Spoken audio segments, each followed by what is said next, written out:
Alright, I gotta tell you some bird stories.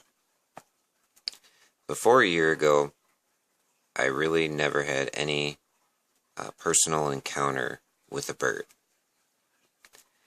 And the first encounter I had, well, first I'll tell you that I went to Wisconsin Dells and with some friends, and 4 of the friends were new, and there was a girl there that made jewelry.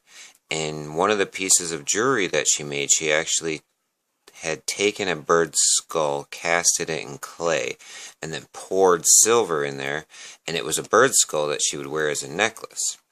She lived in, I believe, Chicago, so it was hard for her to get bird skulls, so it was a rarity. So she was getting $2,000 per skull.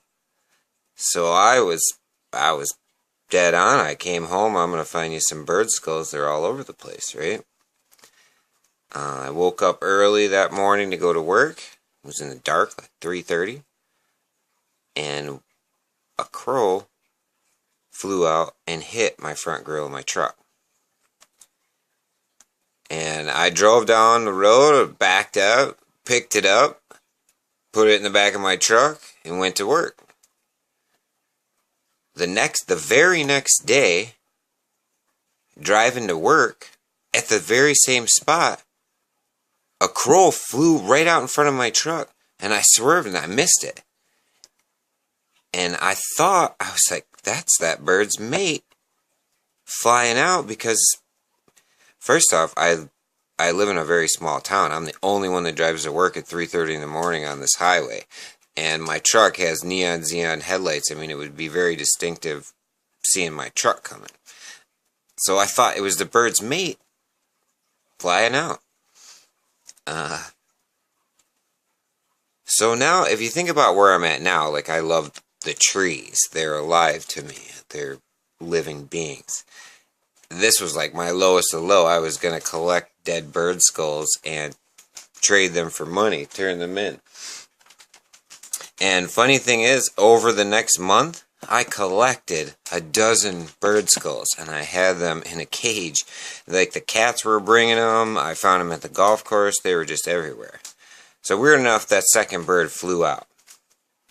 Now finding out that the earth is alive,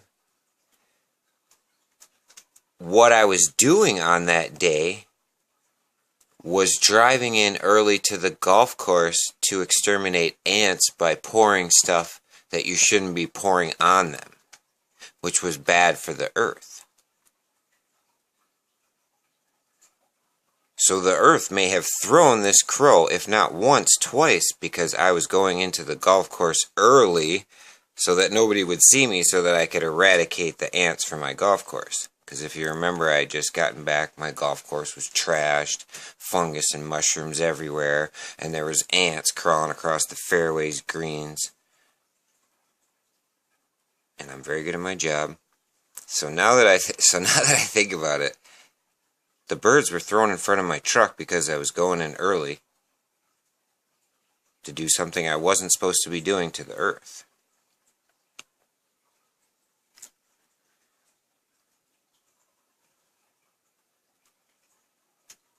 So these birds are smart, and they're linked to something that we don't even understand.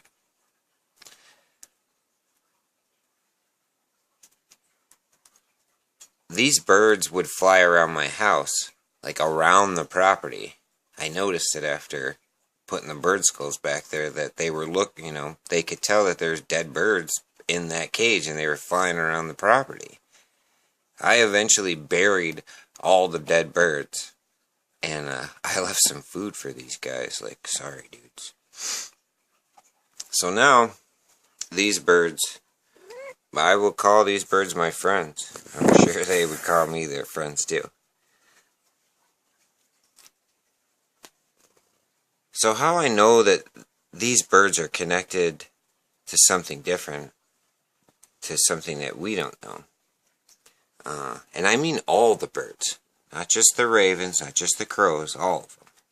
Because I'll tell you, a lot of stuff have happened to me in the last year that have let me know that Number one, they know what we're thinking. And I'll tell you a couple, way more than a couple things have happened to where I know that they know what you're thinking. But I'll give you an example of one. So when all this started, the animals became my friends, and we weren't supposed to hurt them. I live at the end of a dead-end road, and people go and hunt down there. I was figuring out a way so that the hunters would stay out of there. I had actually gone back there and grabbed their canoe and dragged it halfway up the trail.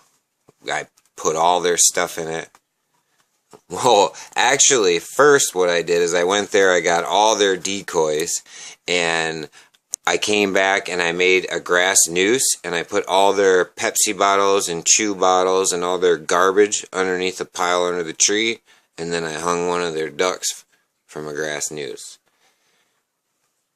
So, they still didn't get it, which they shouldn't because it's not my property anyways. But they leave their trash there, and I didn't like the fact they were hunting. So anyways, back to the story. Sorry. I was walking back there in a very angry state. And I was going to throw no trespassing signs all over the place and drag their canoe to the end of the street and leave it at the end of the street so that they wouldn't come back there and shoot.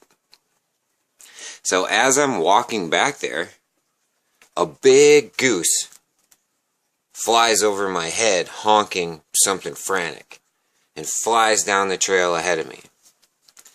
When I get to the swamp, that goose is in the middle of the swamp, honking and flaring its wings, standing up on end, in the water like they do, all honk, honk, honk, honk. And I was like, whoa, whoa, relax, relax. And then I thought, there was only one of them there, so I thought, oh man, one of the hunters must have got its mate. The other thing I can tell you, it was hunting season. And up here, hunting season is crazy. At 6:30, like, when the sun comes up, it's like an arsenal going off. All around you, it's just boom, boom, boom, boom, boom, boom, boom, boom. Ducks flying over your head, honking all crazy. So I had thought that the goose had lost its mate. So I'm like, sorry, dude, you lost your head down. I was going back there to put no hunting, no trespassing signs, and here this one comes back there all frantically honking. So I'm like, man. So I go back to my dad, and my family has an attachment to geese. When my great-grandparents passed away, 2 geese came. Well, first when my great-grandmother passed away, 1 goose came. And then when my grandfather passed away, 2 geese came. So my family are attached to geese. I came back and I told my dad, man, I think one of the geese got shot, and the other one was trying to tell me. And as soon as I thought that, the 2 geese came and flew over the top and looked down and honked at us and flew on by. So the 1 goose knew that I was going back there to drag the boat out. He flew over my head and showed me that he knew that they know when hunters are around.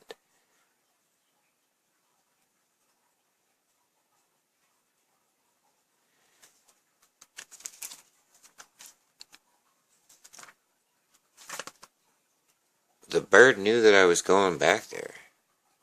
It flew out from wherever and then flew by with the other one, showing me that the other one didn't get killed.